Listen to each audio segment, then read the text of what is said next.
الحمد للہ رب العالمین والصلاة والسلام علی سید المرسلین وعلی آلہ وصحبہ اجمعین۔ ہماری گفتگو کا عنوان ہے بنی اسرائیل کے انبیاء کی توحید۔ سورۃ البقرہ کی آیت نمبر 133 ہے۔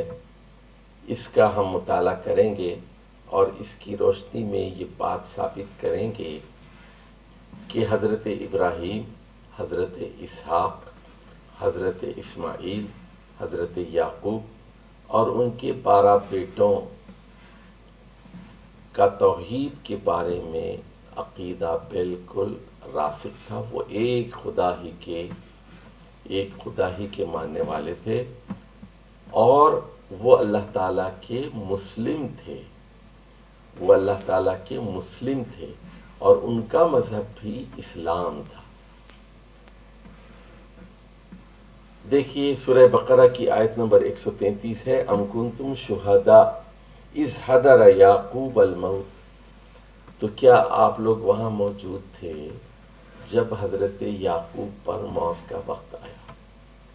آپ کو معلوم ہے کہ حضرت یوسف کو ان کے بھائیوں نے ایک کنویں میں پھینک دیا تھا اور وہ مصر لے جا کر بیچ دیے گئے تھے۔ پھر وہ ایک عزیز کے گھر میں قیام کرتے ہیں، پھر وہ جیل میں پہنچا دیے جاتے ہیں، پھر وہ مصر کے ایک با اختیار حکمران بن جاتے ہیں اور پھر اپنے 11 بھائیوں کو اور والد اور والدہ کو مصر بلوا لیتے ہیں، اور حضرت یعقوب کا انتقال مصر ہی میں ہوتا ہے، وہاں ان کی موت آتی ہے۔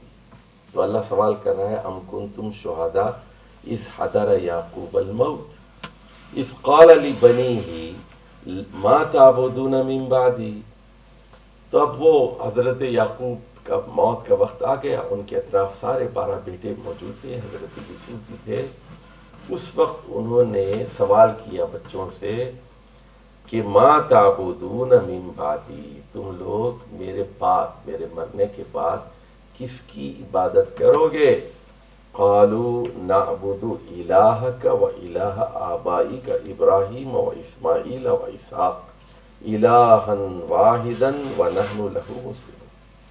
تو سارے 12 بیٹوں نے یہ اقرار کیا کہ ابا جان، ہم الہ کا نعبد الہ کا، ہم آپ کے خدا، آپ کے الہ کی عبادت کریں گے، یعنی اللہ کی عبادت کریں گے۔ آپ کے الہ کا مطلب ہے حضرت یعقوب کے الہ، وہ الہ آبائی، جو آپ کے آبا کا بھی الہ ہے، یعنی ابراہیم علیہ السلام جو حضرت یعقوب کے دادا تھے، اور اسماعیل جو حضرت یعقوب کے تایا تھے، وہ اسحاق جو حضرت یعقوب کے والد تھے، الہا واحدہ، ہم اسی ایک خدا، ایک الہ واحد ہی کی بندگی کریں گے، پوجا کریں گے، عبادت کریں گے، وَنَحْنُ لَهُ مُسْلِمُونَ۔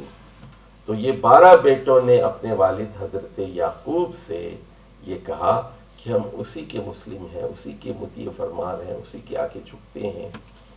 تو اس سے کیا بات معلوم ہوئی سورۃ البقرہ کی اس آیت نمبر 133 سے، کہ بنی اسرائیل کے سارے جو انبیاء تھے ان کا دین بھی اسلام ہی تھا اور وہ توحید ہی کی دعوت دیا کرتے تھے۔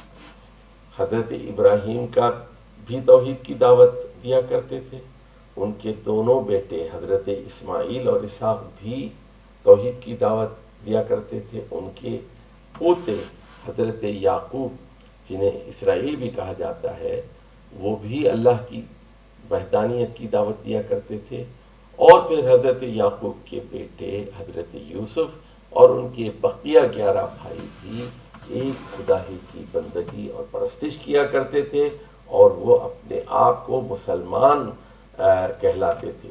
لیکن پھر بعد میں ہوا یہ کہ ان کے 2 بڑے گروہ ہو گئے، ایک نے اپنے آپ کو عیسائی کہلوانا شروع کیا اور دوسرے نے اپنے آپ کو یہودی، اور یہ اپنا اصلی نام بھی بھول گئے اور پھر یہ شرک میں مبتلا ہو گئے۔ عیسائیوں نے حضرت عیسیٰ کو اللہ تعالیٰ کا بیٹا قرار دیا، اور یہودیوں نے حضرت عزیر کو اللہ تعالیٰ کا بیٹا قرار دیا۔ تو حاصل کلام اس گفتگو کا یہ ہے کہ حضرت ابراہیم، حضرت اسماعیل، حضرت اسحاق اور ان کے بیٹے حضرت یعقوب اور ان کے بیٹے حضرت یوسف اور ان کے 11 بھائیوں کا مذہب بھی اسلام تھا، اور وہ ایک خدا کی بندگی کیا کرتے تھے، اور وہ یہ کہا کرتے تھے کہ ہم ایک خدا کی بندگی کریں گے اور ہم اللہ کے مسلم ہیں، تابعدار ہیں، اور اسی کی غلامی اور اسی کی اطاعت کریں گے۔ والسلام علیکم ورحمۃ اللہ وبرکاتہ۔